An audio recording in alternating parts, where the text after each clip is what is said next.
Pride and Prejudice by Jane Austen. Chapter 32. Elizabeth was sitting by herself the next morning, and writing to Jane while Mrs. Collins and Maria were gone on business into the village, when she was startled by a ring at the door, the certain signal of a visitor.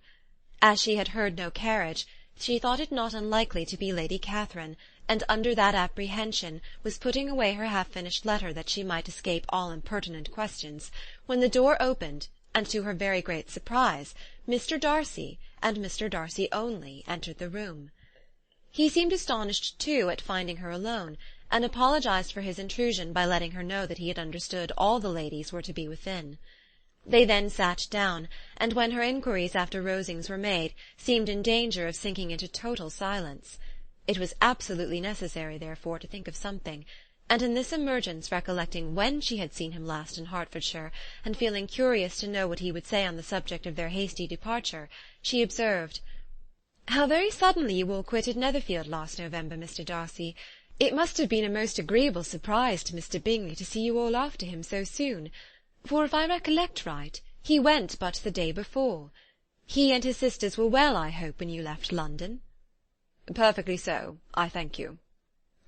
She found that she was to receive no other answer, and after a short pause added, "I think I have understood that Mr. Bingley has not much idea of ever returning to Netherfield again." "I have never heard him say so, but it is probable that he may spend very little of his time there in future.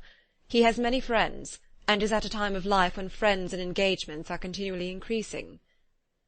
"If he means to be but little at Netherfield, it would be better for the neighbourhood that he should give up the place entirely, for then we might possibly get a settled family there. But perhaps Mr. Bingley did not take the house so much for the convenience of the neighbourhood as for his own, and we must expect him to keep it or quit it on the same principle." "I should not be surprised," said Darcy, "if he were to give it up as soon as any eligible purchase offers." Elizabeth made no answer. She was afraid of talking longer of his friend, and having nothing else to say, was now determined to leave the trouble of finding a subject to him. He took the hint, and soon began with, "This seems a very comfortable house. Lady Catherine, I believe, did a great deal to it when Mr. Collins first came to Hunsford." "I believe she did, and I am sure she could not have bestowed her kindness on a more grateful object." "Mr. Collins appears to be very fortunate in his choice of wife." "Yes, indeed. His friends may well rejoice in his having met with one of the very few sensible women who would have accepted him, or have made him happy if they had.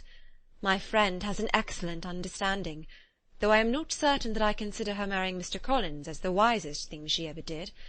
She seems perfectly happy, however, and in a prudential light it is certainly a very good match for her." "It must be very agreeable for her to be settled within so easy distance of her family and friends." "An easy distance, do you call it? It is nearly 50 miles."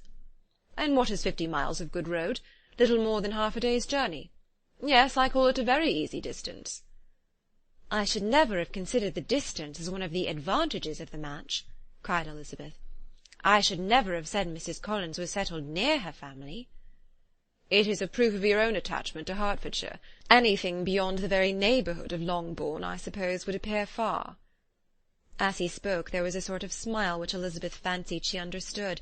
He must be supposing her to be thinking of Jane and Netherfield, and she blushed as she answered, "I do not mean to say that a woman may not be settled too near her family.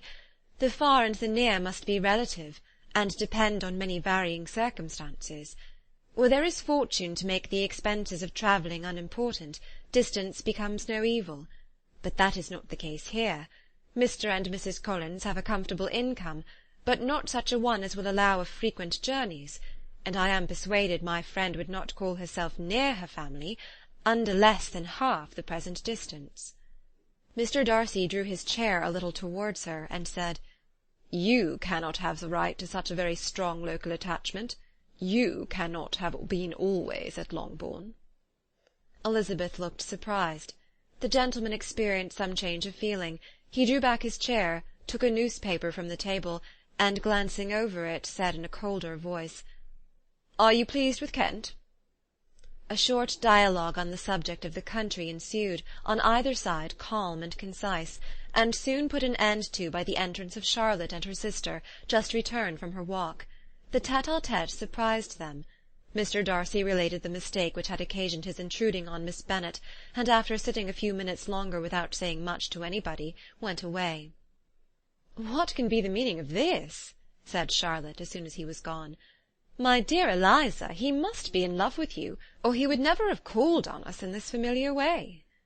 But when Elizabeth told of his silence, it did not seem very likely, even to Charlotte's wishes, to be the case, and after various conjectures they could at last only suppose his visit to proceed from the difficulty of finding anything to do, which was the more probable from the time of year.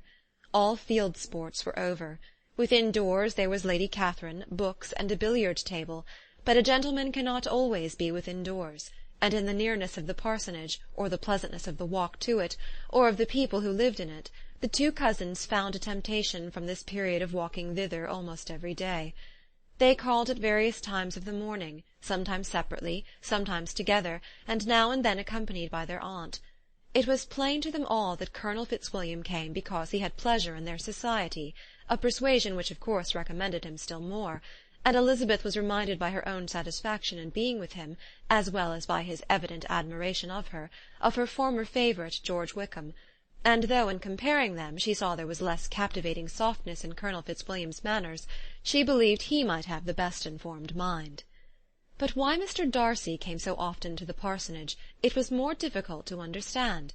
It could not be for society, as he frequently sat there 10 minutes together without opening his lips, and when he did speak it seemed the effect of necessity rather than of choice, a sacrifice to propriety, not a pleasure to himself. He seldom appeared really animated. Mrs. Collins knew not what to make of him. Colonel Fitzwilliam's occasionally laughing at his stupidity proved that he was generally different, which her own knowledge of him could not have told her, and as she would like to have believed this change the effect of love, and the object of that love her friend Eliza, she set herself seriously at work to find it out. She watched him whenever they were at Rosings, and whenever he came to Hunsford, but without much success. He certainly looked at her friend a great deal, but the expression of that look was disputable. It was an earnest, steadfast gaze, but she often doubted whether there were much admiration in it, and sometimes it seemed nothing but absence of mind. She had once or twice suggested to Elizabeth the possibility of his being partial to her, but Elizabeth always laughed at the idea, and Mrs. Collins did not think it right to press the subject, from the danger of raising expectations which might only end in disappointment, for in her opinion it admitted not of a doubt that all her friend's dislike would vanish if she could suppose him to be in her power.